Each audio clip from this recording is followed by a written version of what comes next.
Okay, here it is.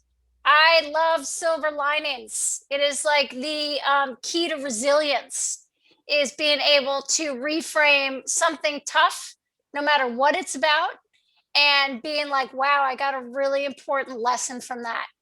So the home assignment is to share a story of a tough life moment in any domain that ended up having a wonderful silver lining. And I would go so far as to say that that silver lining maybe is in the form of like a profound insight or, something that changed your framing so that you took an action that you wouldn't have expected.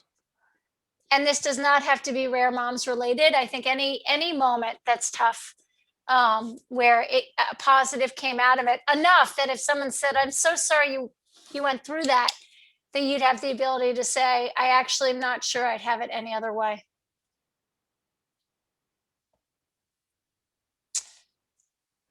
You're on mute, everybody. So that's what I got. Are there any closing thoughts or questions for this assignment? No, and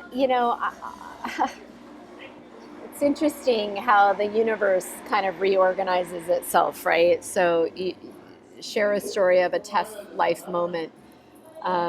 We had a check in with our rare mothers on Wednesday, and the prompt was going to be um, focus on how to take the hit as a gift, Mm. right? Like some low moment as some positive moment, which I think is a variation on this theme. And I really shied away from that. I thought, how can you ask a woman or a parent who is, you know, taking care of a child that is dying to view that as some sort of silver lining or some sort of positive experience, right? That is asking a lot. Um, I don't have the answer.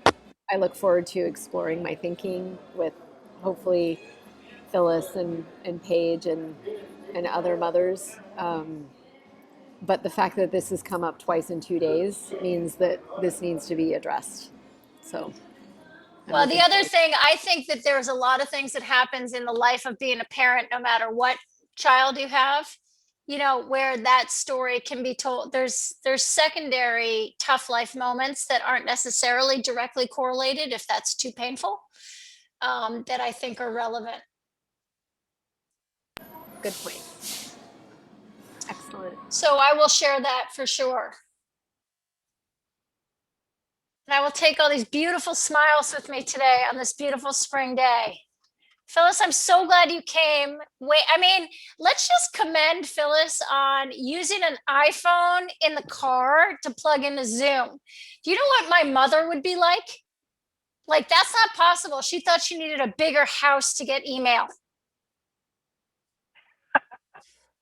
So thank you for being as proactive and able as you are. I know that's one of your goals, Phyllis, is just to like continue to channel and find ways to, use your brain and your mind to channel your energy. And it's awesome. It's really admirable. So, Thank you. And I want to thank Paige for being such a good example, because she says she's an introvert too, and she's reaching out, and you inspire me. So thank you. a secondary assignment for you, Paige, could be that you end up going and having dinner by yourself at a bar. You ever done that? No, I've never done that, but that would be a challenge. Well, let me tell you something. It's an idea that you could actually bring your journal or whatever you write in, and you could sit next to somebody and see what happens. And if nothing happens, you just have a nice dinner writing in your journal. But that's one way I used to have incredible conversations. And in fact, I once had a crazy night talking deep with Tony Danza, who sat next to me from Taxi. You probably don't even know who he is.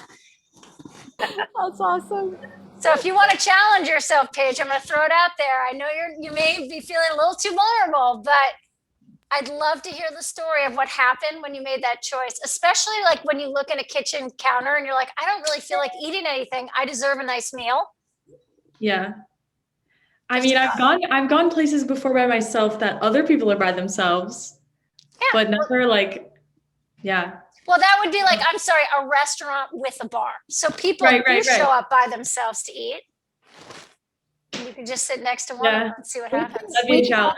We can all take the challenge. All of us. It's a moment of self-care, right? Is to take an hour and be alone and journal. 100%. Yeah, I love At it. a restaurant. At a restaurant. Yeah. Yeah. Maybe that'll be an assignment. Maybe we should make that a formal assignment. There we go.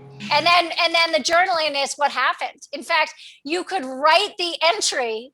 The homework assignment will be, you will do it at the restaurant. Like what's happening right now? Like how bad do you feel? All right. Well, I'll put that in for next week or the week after. Okay, I'm down. I'm Okay. Down.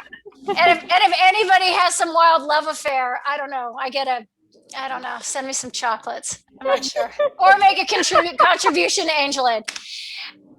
Okay. You guys are awesome. Thank you for this week. I'll be in touch. Thank you, Bye, Kate. guys. Crystal, Bye, we'll be in touch ladies. later. Okay, bye. Bye.